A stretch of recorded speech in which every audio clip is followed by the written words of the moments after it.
She's gonna kill me. Yeah, don't put, yeah.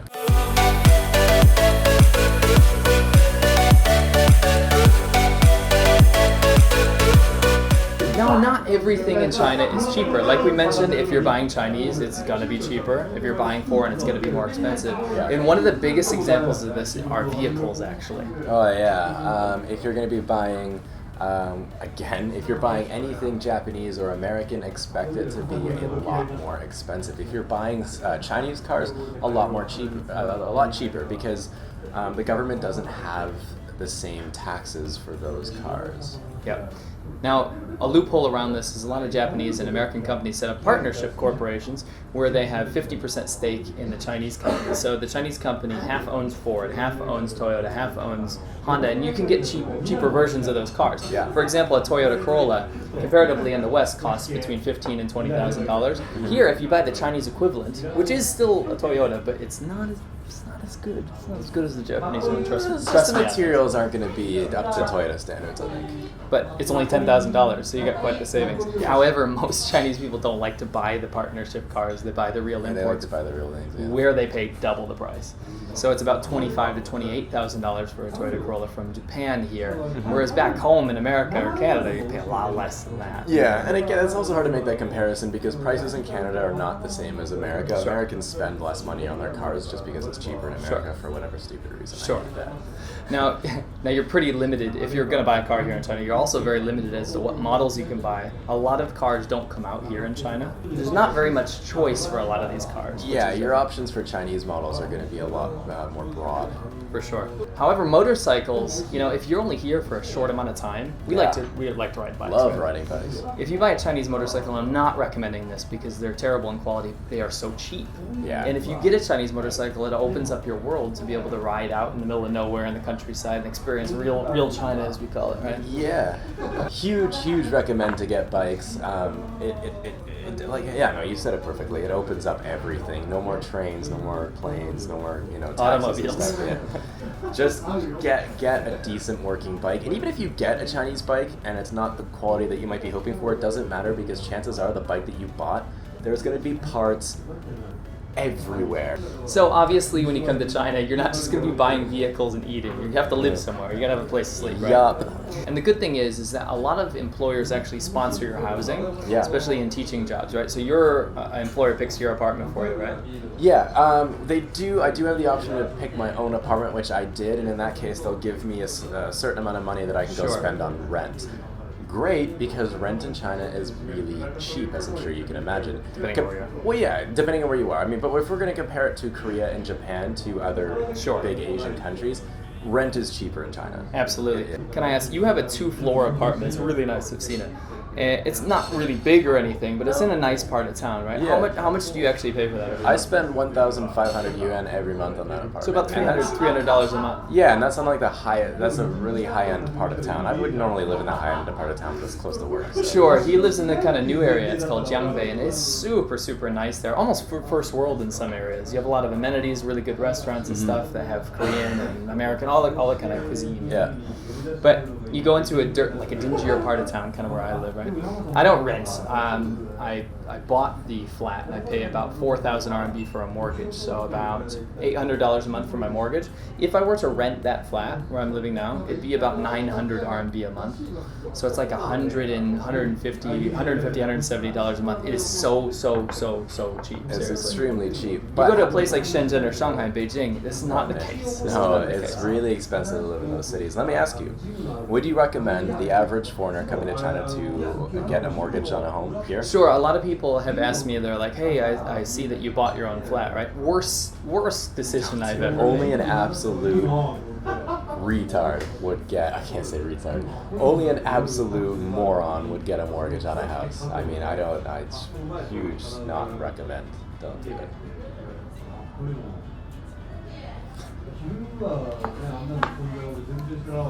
Now, why would you not recommend a mortgage?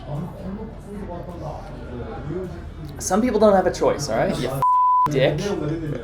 Anyway, no, it is one of the worst things I've ever done. I mean, I've watched my property price kind of go up a little bit, but I know the storm's a brewing. It's coming, right? The reason I don't recommend it is that the quality of my building, the quality of new buildings that pop up in China, if you're going to buy property, are really, really, really, really bad. I'll cut to some clips here. Look at my wall. It's all cracked. It's only 2 years old. Yeah. Everything has fallen apart, basically. It's poorly made, poorly built, and the resale value is not as...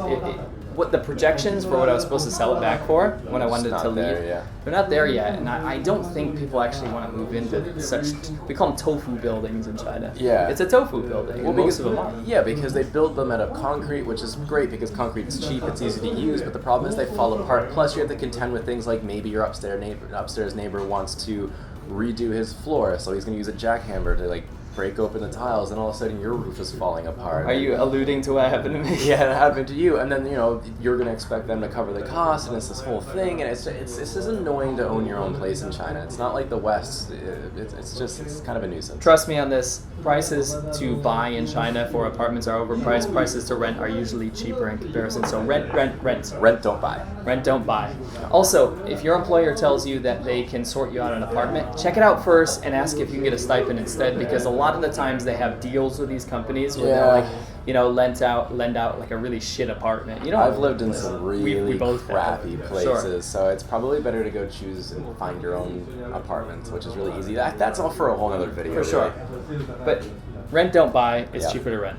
So one of the biggest assumptions about buying technology in China is it's going to be cheaper, mostly because it's all made here. Not true. It is cheaper. It is cheaper to buy Chinese technology. Not so if you want something Western or something that works a little bit better, like an iPhone or like Intel. You know what I mean? Those kind of parts. Those are going to be pricier.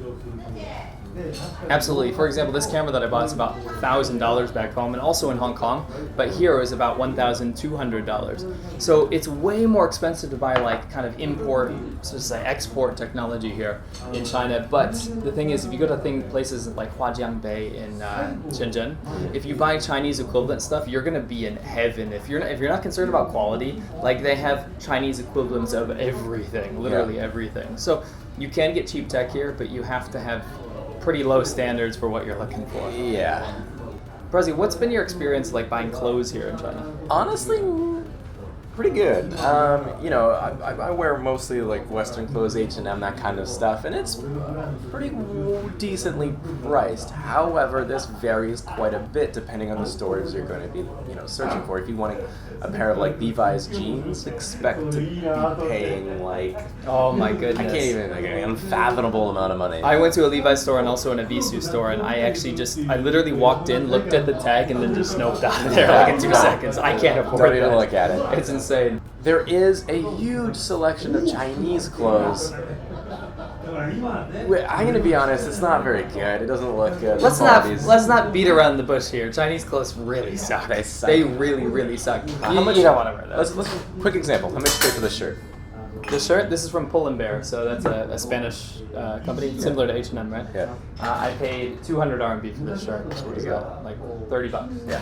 Similar to back home. Similar, yeah. While we're on the topic of clothes, let's talk about shoes real quick. Oh, this is a sore subject. We apologize. There's some really loud Japanese people beside us. What is it? Is Japanese not the coolest fucking It language sounds in the really whole world? amazing, I'll be honest. What's your foot size? What's your shoe size? I wear a size 13. Okay, so yeah, and they don't use the same, like we say size 13 in America. They use European sizes. Yeah. So I wear 47 in China. yeah, I have 10.5s. I don't usually have a big problem finding shoes for myself. However, if you have feet that's bigger than that, you're going to run into some issues. When I say issues, I've literally never found shoes except one time in Shenyang, which is in Dongbei, at one Nike store that had one pair of shoes, those gray ones, that I picked up. That were 46, but I squeezed it into. Yeah. You will not find shoes your size if you are above a 44, actually a 43 here in Guangdong, which is about a size 10.5, which you are. 44, yeah. And also for women, I don't even know. That's probably even worse, to be honest. Yeah, I don't know, actually. It must. I don't think that they We're sell dropping like. the ball. We failed you women. I'm sorry. It's pretty bad. Seriously, it's pretty Yeah, bad. so recommend if you're coming to China for the first time, or if you have a chance to go home, buy shoes and then bring them over here. It's just going to be a little bit easier on you. Seriously, for sure. So obviously we've been talking about prices, right? Yeah. And I remember when we shot this last time, because we've already done this. You cooked up a little challenge for us. I had a bit of a challenge idea, and here's how it's going to work. We want to show you real time what it's like living in a day in China spending money. But the challenge is we can only spend 20 yuan. Not a lot of money. How much is that in US it's like dollars? $3-4. Yeah, something like that. $3-4 in America, you are probably not gonna live the whole day. You're probably gonna hole up all day and drink fall apart. drink tap water. Shit. But anyways, that's the challenge. Now the other part of the challenge is that the person that spends the least amount of money wins. Okay. If you go over 20 yuan, you just auto lose. Okay. Now we've already discussed what happens to the loser. Yes. Now the loser basically has to have their life controlled play by the other person. So for example, if I lose, he has to follow me around all day, and he can tell me to do anything, and I must do it on camera, which will also be the following episode as well. Yeah. So look forward to the challenge episode. I agree to your terms. I think it's incredibly unfair because I'm raising a family on my own salary and my wife doesn't even work. Yeah.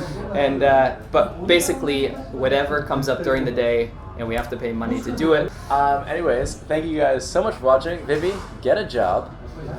Seriously, wife, get to work. Yeah.